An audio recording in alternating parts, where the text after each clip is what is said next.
Hi, everyone. I'm Elaine Quijano. It's good to be with you. Thanks for joining us. President Trump visited two key battleground states Tuesday. In Florida, he touted what he said were his administration's successes in environmental policy. He then traveled to North Carolina and delivered a campaign speech. Both states are key to winning re-election for the Trump campaign. The president is not the only one hitting the road this week. Joe Biden will visit the battleground state of Michigan Wednesday. Recent polls show the Democratic presidential nominee leading nationally with just under 2 months to go until Election Day. Weijia Jiang has the latest. With the presidential campaign after Labor Day considered a sprint to the finish, President Trump and Joe Biden are questioning each other's physical and mental fitness. Joe doesn't have the strength. He doesn't have the mental capability to control these people. Look at how he steps and look how I step. Watch how I run up ramps and he stumbles down ramps, okay? Both campaigns will crisscross the country this week, hoping to get an edge in the key battleground states. The president started in Florida today. I'm thrilled to be back, where a new poll shows he and Biden are deadlocked in the crucial state. The Trump campaign and Republican National Committee are burning through cash, having already spent more than $830 million. The president said he's ready to dip into his own pockets. A lot of money. If I have to, I'll do it here, but we don't have to. Mr. Trump also appears to be banking on an approved coronavirus vaccine as a possible October surprise. So we're going to have a vaccine very soon, maybe even before a very special date. Today, Dr. Anthony Fauci was less optimistic. But it's unlikely that we'll have a definitive answer at that time, more likely by the end of the year. The president's recent remarks about the military are under fire, too, after denying multiple reports that he called fallen soldiers losers and suckers. I'm not saying the military is in love with me. The soldiers are. The top people in the Pentagon probably aren't, because they want to do nothing but fight wars so that all of those wonderful companies that make the bombs and make the planes and make everything else stay happy. Army Chief of Staff James McConville pushed back against the claim that military officials are motivated by business deals. The senior leaders would only recommend sending our troops to combat when it's required for national security and in the last resort. President Trump's visit to North Carolina tonight marks his third one in as many weeks. Our CBS News Battleground Tracker shows the race here is so tight, it's considered a toss-up. Elaine? Weijia Jiang, thank you. Let's bring in Nikole Killion, Bo Erickson, and Marquise Francis. Nikole is a CBS News correspondent. Bo is a CBS News campaign reporter following Joe Biden. And Marquise is a national reporter and producer for Yahoo News. Welcome to you all. Nikole, let me start with you. The president touted environmental goals and signed a presidential order extending the moratorium on offshore drilling off Florida's Gulf Coast. Why is he focusing on this specific policy area right now? Well, I think that's a question that many have right now, simply because at one point the administration had suggested opening up these waters, and the president has had a checkered record when it comes to environmental issues. He certainly has been one to favor energy development, to favor opening up more spaces to offshore drilling. But in this case, he did sign this moratorium. We do know that it was due to expire in 2022, and so obviously, there was a question as to whether or not it would be renewed. And in essence, what this does is it protects the Gulf waters. It protects Florida's Atlantic coast, as well as some portions of the Georgia and South Carolina coast as well. And it has been a very critical issue in that part of the country, simply because tourism is a big driver of the economy in that part of the country. And so certainly there has been concern if these areas were opened up to drilling that could generate generate an issue if there were some type of oil spill, reminiscent of what we saw with the BP oil spill in Louisiana about a decade ago. So that being said, certainly there are deep opinions on both sides of this issue in Florida, and we do know that it is a critical swing state for the president, and a new poll out today even shows the race tied there. So certainly this may have been an effort to try to appeal to those who have been concerned about this particular issue. And so one could argue that this was certainly part policy, but also part campaign as well. Well, Bo, as we mentioned, Joe Biden will also visit a key battleground state this week. He'll be in Michigan on Wednesday. What will he be focusing on? Hi, Elaine. Joe Biden had no events today. He was at his home in Wilmington, Delaware, just a couple minutes away from me right now. But tomorrow we will be going with Joe Biden to Warren, Michigan. And it has been 184 days since he's been last in Michigan. It was actually one of his last stops before the pandemic really took hold of his campaign. And that night, Senator Kamala Harris was endorsing him in Detroit. But the focus tomorrow in Warren, Michigan is going to be all about manufacturing and jobs, we are told. I am told specifically that he is going to reiterate his promise to create 1 million new auto jobs if he is elected president. That is in parts and direct car manufacturing, he says. And then I'm also told that he's going to highlight those Build Back Better plans that he has been putting out throughout this summer. And there's a part of it called Buy American, and just a few aspects of that is the $400 billion procurement of American supplies for some of his asks for infrastructure updates, and also 300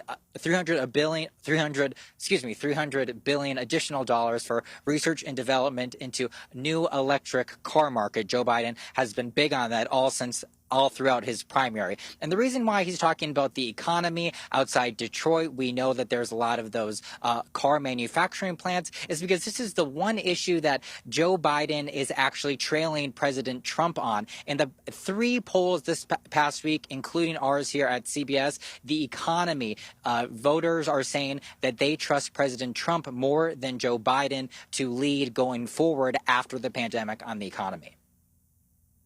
Interesting. Well, turning to the pandemic itself, President Trump said there could be a coronavirus vaccine before November's election, but AstraZeneca, which was said to have one of the leading vaccine candidates, is putting its vaccine study on hold. Marquise, is it clear whether having a vaccine before the election could have an impact on voters? Yeah, I think it's very clear that while the president and the Trump administration is pushing, saying that a vaccine will be ready by early November is a push to hopefully reassure American voters that he can do well when it comes to public, just the public and their health care.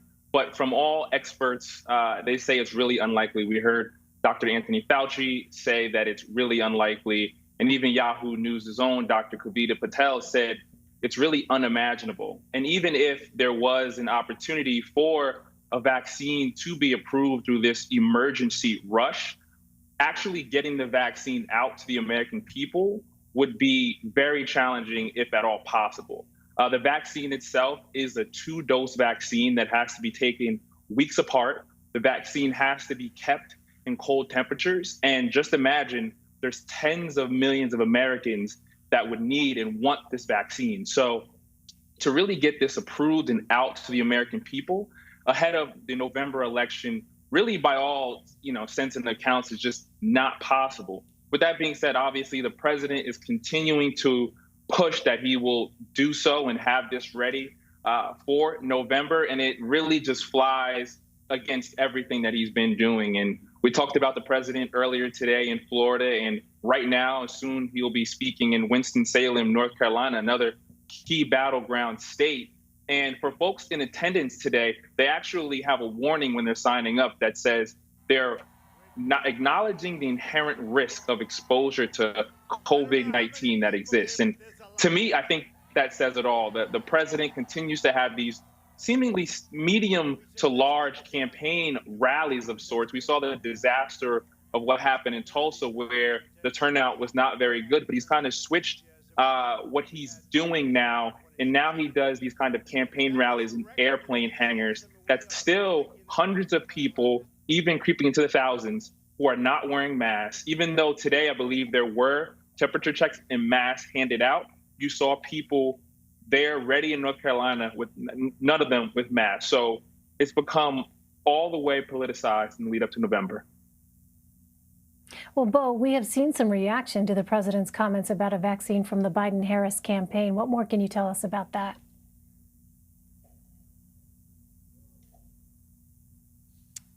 If that was to me, sorry, just a little hard to hear out here. Yes, sorry, Bo. Yep.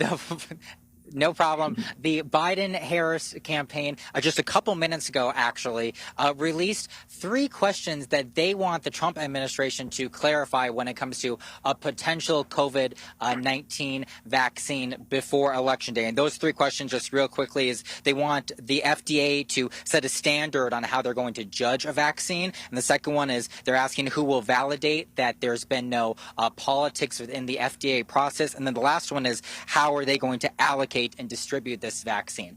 And the reason why they're doing this and putting this to paper and why it's specifically noteworthy in relation to the Democratic ticket is because for the past couple of days, Biden and his running mate, Senator Kamala Harris, they've kind of been all over when it comes to the messaging on the vaccine. First, Senator Kamala Harris said she didn't trust President Trump at all with the vaccine. And then yesterday, I asked Joe Biden if he would take the vaccine if there was to be one before the election. And he said, yeah, I would take the vaccine, even if it cost me the election. So he was kind of putting in politics right in there now. And then with these questions tonight, the campaign rolled it out on a conference call. The top of the ticket, Mr. Biden and Senator Harris, they were not on this conference call. It was staff members, but it is noteworthy that they are putting their questions in the FDA's independence to paper. When I speak to conservatives, critics of the Biden-Harris ticket, they say that putting questions like this specifically to paper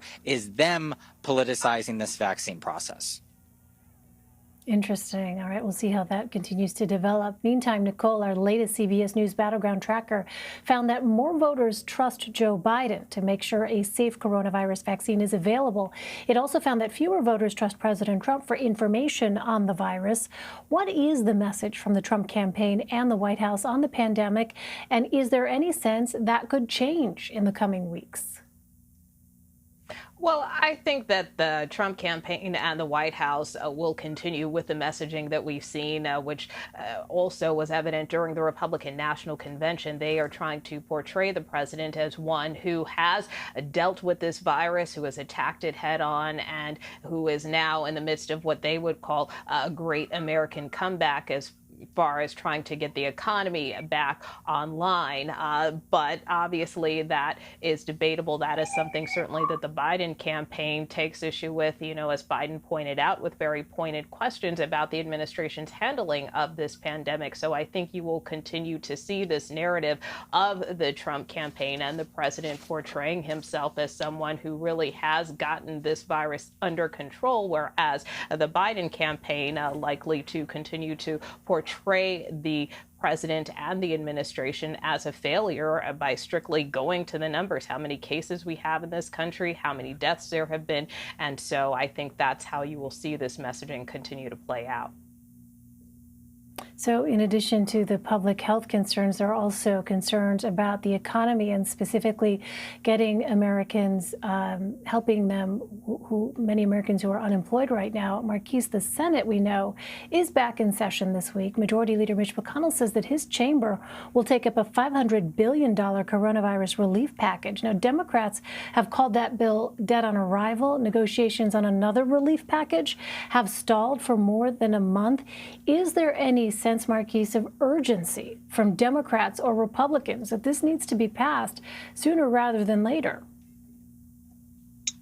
Absolutely. I think the sense of urgency is coming from both sides and in very different ways. If both sides really want to actually make something happen, they will come together and figure it out. But it seems as if the Republicans continue to present something that works in their best interests in their constituency, and Democrats are doing the same. And as you mentioned, we have Speaker Nancy Pelosi and other top Democrats who have said they are not a fan of this bill, that Majority Leader Mitch McConnell has put forth, it does such thing as enhance unemployment insurance, child care, the post office, and coronavirus testing in schools, but it also creates a type of liability shield for businesses to protect them from certain lawsuits related to the coronavirus. So there's just a lot of things in the proposed bills from both sides that they're not quite coming to a head. And it really does question how urgent politicians are with finding a solution, because there are so many Americans who are out of work, who are not getting the same amounts of benefits from unemployment that they were getting just a few weeks ago.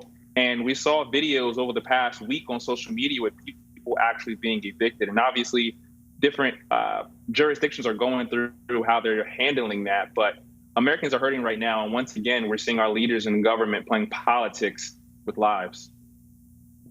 Right. So many families being forced to make impossible choices because of this. Nikole Killion, Marquise Francis, and Bo Erickson, thank you all very much.